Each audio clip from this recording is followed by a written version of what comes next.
MLA வந்திருக்காரு, ரொம்ப உதவி பண்ணிருக்காரு. நான் ஒரு மீனவன். எங்கள் மீனவ மக்களுக்கு தேவையான ஆர்பார் கொண்டு வரணும். மக்களுக்கு தேவையான சில திட்டங்கள் இருக்குது. அந்த திட்டங்களை மக்கள்கிட்ட கேட்டு அறிஞ்சு அவங்க கொண்டு வரணும். அவங்களுக்கான திட்டங்களை, எங்களுக்கான திட்டங்களை அவங்களாக யோசித்து கொண்டு வரதை விட, எங்களுக்கான திட்டங்களை எங்கள்கிட்ட கேட்டு எங்கள் அவசியங்களை அறிஞ்சு அவங்க கொண்டு வந்தால் நல்லதாக இருக்கும். மீன் பதப்படுத்தக்கூடிய ஒரு விஷயம் எங்களுக்கு செய்யணும்னு ஆசையாக இருக்குது. அது கொண்டு வரணும். மற்றபடி எங்க நல்ல விஷயங்கள் பண்ணுறாங்க. சாலைகள் நல்ல விஷயமா போட்டிருக்காங்க. மக்களுக்கு நல்ல திட்டங்களையும் கொண்டு வந்திருக்காங்க. அவர் இந்த பக்கம் வரதே கிடையாது, வரமாட்டார். வந்தாலும் மணாலர்ஜி மில்க் பார்ல வருவார், ஒரு லெட்டர் எழுதி நம்ம ரிப்போர்ட்டர் ஏதாவது இருந்தாங்கன்னா பார்த்து கொடுத்துட்டு உடனே எழுதிட்டு போவார். இனி அடுத்து இப்போ ஓட்டுக்கு எண்டி வருவார், வீடு வீடாக ஓட்டு போடுங்க ஓட்டு போடுங்கன்னு. எலெக்ஷன் முடிஞ்ச பிறகு இதுவரை காண முடியல, அந்த ஆளை எங்கேயுமே பார்க்க முடியல. என்னையா ஒரு நாள் இந்த மணாலர்ஜி மில்க் பார்க்கு வருவார், அதில் கட்சிக்காரங்க 5-6 பேர் வருவாங்க, அதுலேருந்து பேசிட்டு போயிட்டே இருப்பார். மக்களுக்கு நாங்கள் அதை செய்கிறோம் இதை செய்கிறோம்னு இந்த இலவசத்தை நிறுத்தினாலே, அந்த இலவசத்துக்கு கொடுக்கறதுக்கு அந்த பொருளுக்கான வரியை குறைச்சாலே மக்கள் வாங்கி தன்னால் உழைத்து தன்னால் அந்த பொருளை வாங்கி சாப்பிட்றதுக்கான மக்களுக்கான வாய்ப்புகள் உண்டு. இலவசத்தை கொடுத்து பொருளுக்கான விலையை கூட்டுவது வந்து சரியான ஒரு முறை அல்ல. குளத்தல் தொகுதியில மக்களாக வாழ விட்டாலே போதும், மக்களை தானாலே போத்துவாங்க. என்ன தேவைன்னு இல்லை, மக்களுக்கு எல்லா அடிப்படை தேவைகளும் இங்க இருக்குது. இந்த தொகுதியை பொறுத்த அளவில் இப்போ இருக்கக்கூடிய ஆட்சியில் வந்து நிறைய நல்லது பண்ணியிருக்காங்க. அதை வந்து நாங்கள் குறை சொல்ல முடியாது.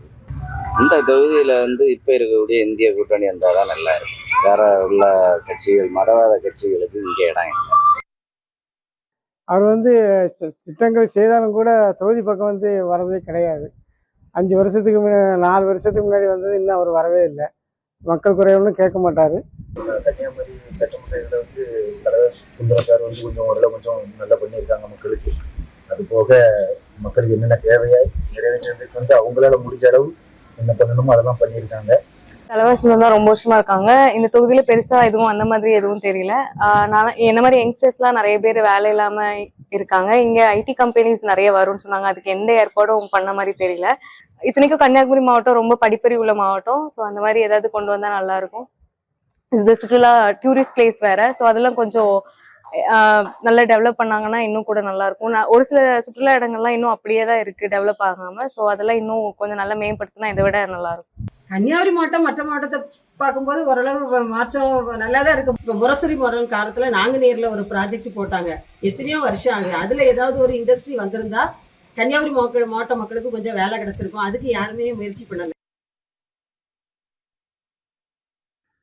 எங்களுக்கு வந்து நீண்ட நெடுங்காலமாக பட்டணங்கால்வாய் வந்து சரியாக தூர்வாரப்படாமலும் நீர் சரியாக வராமலும் இருக்கிற காரணத்தினால இங்கே வேளாண்மை வந்து சரியாக செய்ய முடியாமலும் குளங்களில் வந்து சரியாக பராமரிக்கிறதுனாலையும் நீர்நிலைகள் எல்லாம் வந்து ரொம்ப பாதிக்கப்பட்டு மிகப்பெரிய அளவு மாசுபட்டிருக்கு. அதே மாதிரி குப்பை குளங்கள் வந்து அதிகமாக வந்து மக்கள் வந்து கொட்டுறதுனால நீர்நிலைகள் சானல் பகுதிகளிலையும் பொதுமக்கள் வந்து குப்பை கொட்டுறாங்க. இதே மாதிரி கேரளாவில் வரக்கூடிய நபர்கள் வந்து நிறைய குப்பைகளை வந்து கொட்டிட்டு போகிறாங்க. இதனால சுற்றுச்சூழலுக்கு இடம், சுகாதார சீர்கேடம் வந்து அதிக அளவில் இருக்குது. அது வந்து சில முறை நம்ம புகார் கொடுத்தாலுமே அவங்க வந்து சரியான நடவடிக்கை சுகாதாரத்துறை எடுக்கல.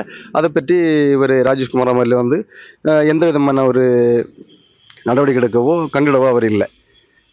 பல முறையும் நம்ம பொதுமக்கள் சார்பாக சில கோரிக்கைகள் நம்ம அரசுக்கு வச்சுருந்தோம், ஆனால் எந்த நடவடிக்கையும் இல்லை. அவர் வந்து நிறைய சிறப்பான திட்டங்களை கொண்டு வந்திருக்காரு. கிராம சாலைகள் திட்டம் எல்லாத்தையும் நல்லபடியாக கொண்டு வந்திருக்காங்க. அதுபோக யாரும் கொண்டு வர முடியாத விளையாட்டு மைதானங்கள் கொண்டு வந்திருக்காங்க. கிள்ளியூர் தொகுதிக்கு ஒரு தாலுகா ஆஃபீஸ் வேணும்னு கேட்டு அதுவும் நிறைவேற்றாங்க.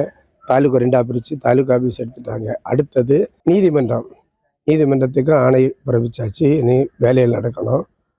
இப்படி நிறைய பல திட்டங்கள் செய்திருக்காங்க. இன்னும் அவர்தான் சட்டமன்ற உறுப்பினராக வர வேண்டும். மக்கள் நிறைய பேர் எதிர்பார்க்கிறாங்க.